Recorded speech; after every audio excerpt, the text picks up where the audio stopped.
In this lecture, we study about formatting numbers. Look at this: total credited, total debited, and remaining balance. We need a sign for this. So how we format it? Select the cell you want to format.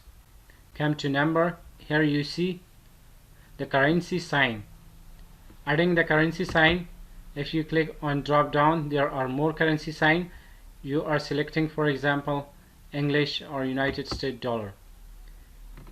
Here you see the dollar sign is added. It doesn't look like currency sign. Come to this drop down box and go to currency.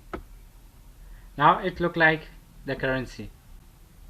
Okay, here we have two decimal number. We can decrease or we can increase the decimal number by clicking these two buttons: decrease the decimal or increase the decimal. Okay, you can keep practicing this on numbers. Other things you have in this column, in this box: general, numbers, currency, accounting, short date, long date, time, and much more.